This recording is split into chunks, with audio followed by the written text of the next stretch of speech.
नमस्कार साथियों, कैसे हैं आप लोग। आरआरबी ग्रुप डी 3 अगस्त से शुरू हो रहा है और मैं ये वीडियो आज 2 अगस्त रात को शूट कर रहा हूँ।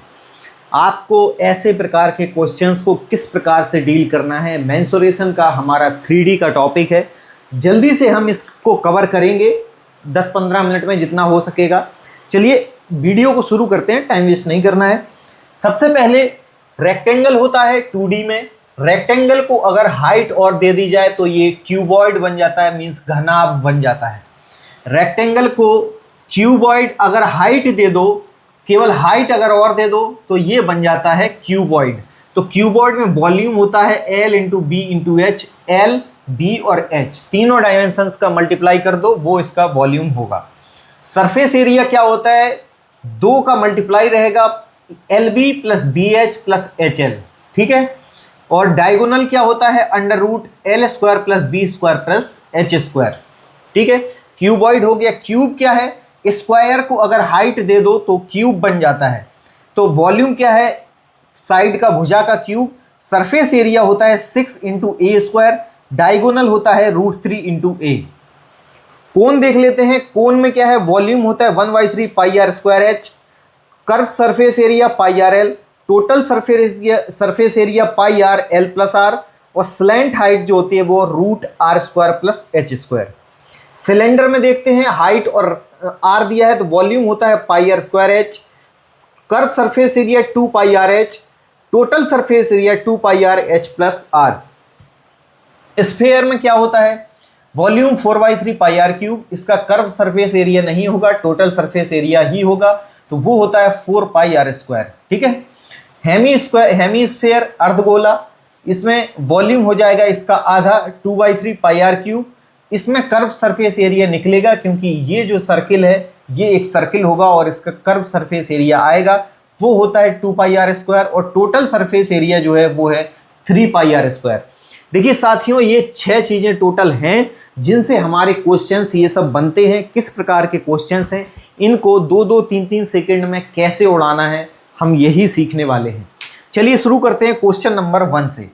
क्वेश्चन नंबर 1 क्या कह रहा है, एक बेलन की ऊंचाई मींस हाइट जो है वो 20 सेंटीमीटर है। हाइट हमको दे रखी है 20 सेंटीमीटर, ठीक है। इतना हमको पता चल गया।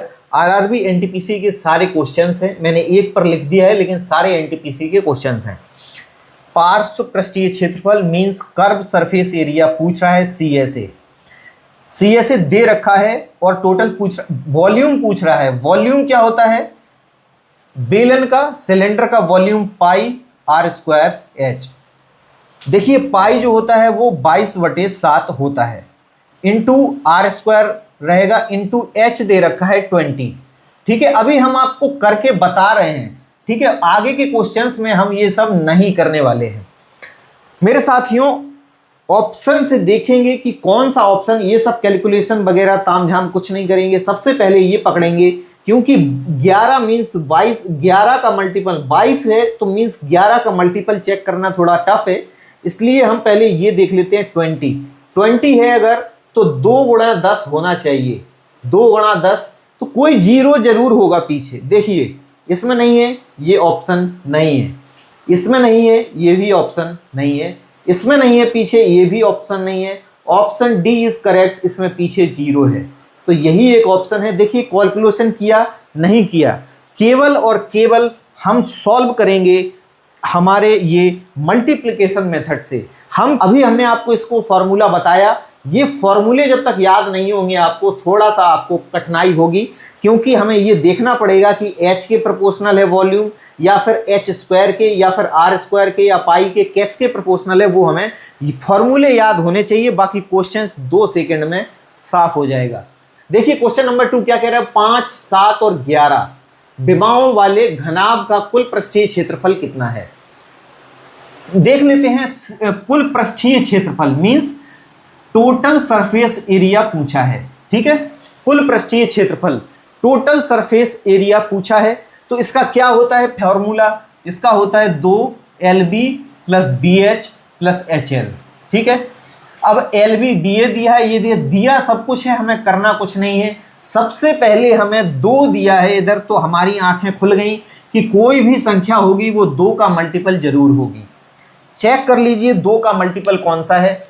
2 का मल्टीपल वही होगा जिसके यूनिट प्लेस पर इवन होगा। ये 5 है, ये भी नहीं है, ये 3 है, ये भी नहीं है, 7 है, ये भी नहीं है। Option B is correct, 334। ठीक है, ये सब ताम झाम L B B H H L करते रहिए, बहुत सारे बच्चे करेंगे ऐसे, देख लेना आप उनसे कई गुना आगे होंगे, देख लीजिएगा। क्वेश्चन नंबर 3 क्या कह रहा है, एक अर्धगोलाकार कटोरे की त्रिज्या आर दे रखा है 21, आर कितना दे रखा है 21, ठीक है। इसे अंदर के साथ साथ बाहर भी पेंट करना है। यदि रुपए 0.05 पर सेंटीमीटर स्क्वायर की दर से इसे पेंट करने की लागत क्या होगी। रुपए पूछ रहा है, कटोरी की मोटाई नगण्य है, मीन्स थिकनेस जो है वो नगण्य मान रहे हैं। ठीक है, अब हम ये चलते हैं कि सबसे पहले लिख लेते हैं कि इसका वॉल्यूम क्या होता है। वॉल्यूम क्या होगा, क्योंकि देखिए कटोरे में हमें अगर पूरे पे सरफेस एरिया पे किसी पे भी करना है तो खैर पूरे पे अर्धगोलाकार है तो इसको तो हम ले लेंगे कर्व सरफेस एरिया, कुछ नहीं है, कितना होता है 4 पाई आर स्क्वायर। ठीक है, कर्व सरफेस एरिया कितना होता है curve surface area 2 pi are square. ठीक है, अब देखना है कि आप खुद देखिए ये आर स्क्वायर के प्रोपोर्शनल है, ये आर दे रखा है। इससे पहले हमें ये भी चेक करना है कि 22/7 भी इसमें गुणा में रहता है। इसका मतलब होगा कि ऑप्शन वही होगा जो 11 का मल्टीपल होगा, केवल ऑप्शन वही होगा जो 11 का मल्टीपल होगा। 11 का मल्टीपल चेक कर लीजिए, 11 से भाग जा रहा है क्या, 11 तिहाई 33, 5 नहीं जा रहा है, ये आंसर नहीं होगा। 11 से भाग दीजिए, 11 दूनी 22, 11 दूनी 22, 11 एकम 11, 11 दूनी 22, 11 दूनी 22, 5 27, 57 हो रहा है, और 11 पचे 55, 2 11 दूनी 22, यस ये कट रहा है, ये 11 का मल्टीपल है, ये 11 का मल्टीपल है। इसको चेक कर लीजिए, 11 का है क्या, 11 तिहाई 33, 11 तिहाई 33, 33 और 8 ये नहीं कटेगा। ठीक है, 11 एकम 11 बचा 7 78, 11 7 77, 1 नहीं कट रहा है, तो ऑप्शन बी इज करेक्ट। ठीक है, तो इस प्रकार से हमको इन क्वेश्चंस को डील करना है साथियों, क्योंकि ये सब क्वेश्चन ना आपके एग्जाम में भर भर के मिलेंगे, भर भर के क्वेश्चन रहेंगे। रेलवे ग्रुप डी कल से शुरू हो रहा है, आप ये हमेशा गांठ बांध लीजिए, ऐसे ही क्वेश्चंस ये सारे एनटीपीसी के क्वेश्चन हैं, तो फिर ग्रुप डी का तो इससे थोड़ा सा इजी होगा, हो सकता है थोड़ा मॉडरेट भी हो, लेकिन हमको स्मार्ट तरीके से क्वेश्चन लगाना है। ये गुणा भाग में हमें नहीं फंसना है, कहीं 2 छूट गया, कहीं 3 छूट गया, कहीं 1 जोड़ छूट गया, इसी सब में आप फंसे रहेंगे बहुत सारे बच्चे। स्मार्ट तरीका अपनाइए और सिलेक्शन लीजिए।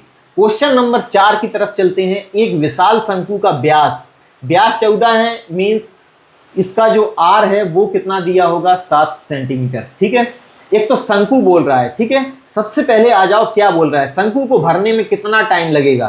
ठीक है, और दिया क्या है, ऊंचाई 12 मीटर है, मीन्स हाइट दे रखी है 12 मीटर। ठीक है, इसे प्रति 20 सेकंड में 2 मीटर स्क्वायर की दर से पानी भरा जाता है। 20 सेकंड में 2 मीटर स्क्वायर, तो 10 सेकंड में कितना भरेगा 1 मीटर स्क्वायर। समझ में आ गया होगा आपको कि 20 में 2 है तो 10 में तो 1 रहेगा ही रहेगा। ठीक है, 10 सेकंड में भरेगा 1 मीटर स्क्वायर। तो आप खुद सोचिए कि कौन सा ऑप्शन इसमें से हो सकता है, क्योंकि हमारा आर जो है, अब ये बताइए कि शंकु का जो आयतन कितना होता है वो क्या होता है, 1/3 पाई आर स्क्वायर एच। ठीक है, वॉल्यूम होता है ये। तो अब आप खुद सोचिए कि ये जो है आर स्क्वायर के प्रोपोर्शनल है और एच के भी प्रोपोर्शनल है, मीन्स आर और एच से हमें कोई लेना देना नहीं है, क्योंकि पाई दे रखा है, पाई है 22/7, मीन्स इसका 11 का मल्टीपल होना चाहिए, और 10 सेकंड दिया है तो 10 का भी मल्टीपल होना चाहिए। समझ में आ रही बात। अब देख लीजिए कौन सी संख्या 11 और 10 दोनों का मल्टीपल है।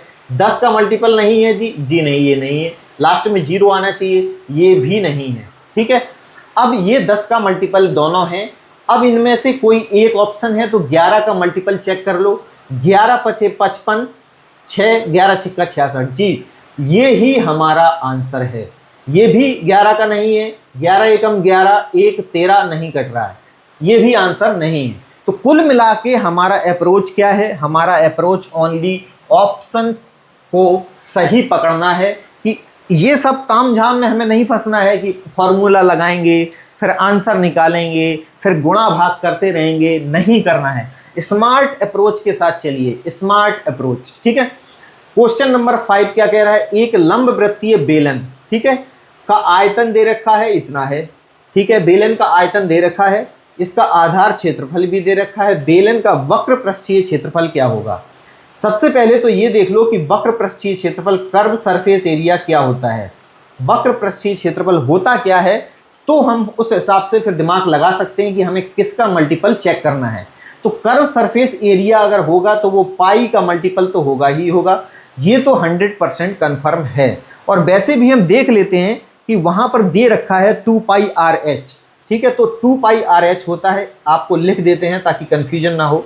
तो अब देखिए, बेलन के आयतन से हमें कोई लेना देना नहीं है, आधार का क्षेत्रफल से भी हमें कोई लेना देना नहीं है। हमें केवल इतना चेक करना है कि कौन सा ऑप्शन पाई का मल्टीपल है। पाई मीन्स होता है 22/7, इसका मतलब है कि वो 11 का मल्टीपल होना चाहिए।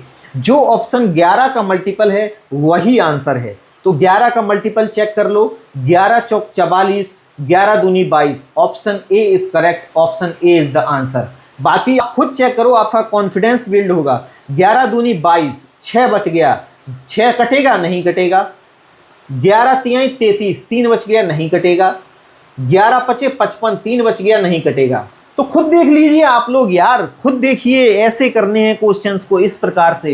ये सब पॉइंट वॉइंट का कोई जरूरत नहीं है, डाटा का जरूरत ही नहीं है हमको केवल और केवल फॉर्मूला में हमें मल्टीपल ढूंढना है, किसका कौन सा मल्टीपल है। हाँ, अगर कभी भी दो ऑप्शन एक साथ फंस गए कि 11 का मल्टीपल दोनों ऑप्शन है, तो फिर हमें फिर इसको बेसिक से जाना पड़ेगा। लेकिन एग्जामिनर कभी भी इस प्रकार का नहीं देगा। अगर बेसिक से जाना होगा तो ये 0.5 वगैरह नहीं देगा, वो एग्जैक्ट ऐसे देगा जो आपका 7 से कटेगा। जो 7 से कटेगी वैल्यू, ऐसी वैल्यू वो आपको इस यहाँ पर देगा।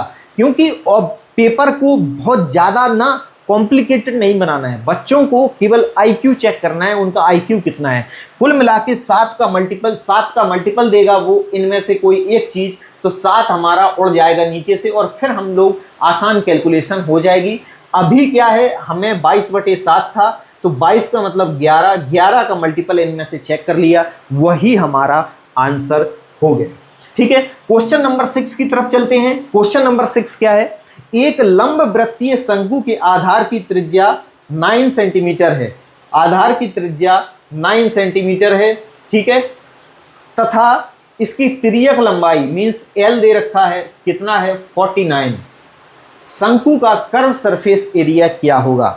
शंकु का कर्व सरफेस एरिया आप लोग देख लीजिए क्या है, pi r l. Curve surface area क्या है? Pi r l. तो अब खुद देखिए, हमें 11 से देखने में थोड़ा दिक्कत होगा, लेकिन यहाँ तो R 9 दे रखा है, यहाँ R हम 9 देखेंगे तो R का मल्टीपल मींस 9 का मल्टीपल कौन सा संख्या है, वही आप देख लीजिए, वही होगा। 3 का मल्टीपल देख लीजिए, 9 का है तो 3 का जरूर होगा। तो चेक कर लीजिए, 8 6 3 9, एक 10 और 8 18, 18 यही एक ऑप्शन है, 1386। बाकी ऑप्शन आप खुद चेक करिए, 3 का मल्टीपल नहीं होंगे। 2 और एक 3, 3 5 3 8 से 14 आ रहा है, ये नहीं है। ये वाला नहीं होगा। 3 का मल्टीपल चेक करिए, 2 2 4 1 5 6 5 11 आ रहा है, ये भी नहीं होगा। ऑप्शन डी चेक करिए, 3 से 3 को 12, 3 को 12, ये भी नहीं है, नहीं कटेगा। तो कुल मिला के आप खुद सोचिए कि हमें कैसे ऑप्शन के साथ खेलना है। ऑप्शन के साथ खेलना है तो इस प्रकार की अप्रोच को अपनाना पड़ेगा। कौन सी चीज का मल्टीपल हमारा आंसर हो सकता है वो। साथियों, आपको ये मेथड कैसे लगे आप खुद कमेंट करके जरूर बताइए। और अगर आपको ऐसे ही बेसिक से अगर मैथ को पढ़ना है तो प्लीज़ कमेंट करें और हमारी वीडियो को ज़्यादा से ज़्यादा शेयर करें, ताकि बच्चों तक ये सब चीज़ें पहुँचें। क्योंकि वो ज़माना गया अब कि गुणा करते रहिए और फिर गुचुम गुचुम करते रहिए और 4-5 मिनट में आपका आंसर निकल रहा है। वो ज़माना अब चला गया दोस्तों। अब इस ज़माने में आइए, इस ज़माने में आइए अब, ठीक है। तो अगर वीडियो अच्छी लगे तो प्लीज़ चैनल को सब्सक्राइब ज़रूर करें, वीडियो को लाइक और शेयर ज़रूर करें।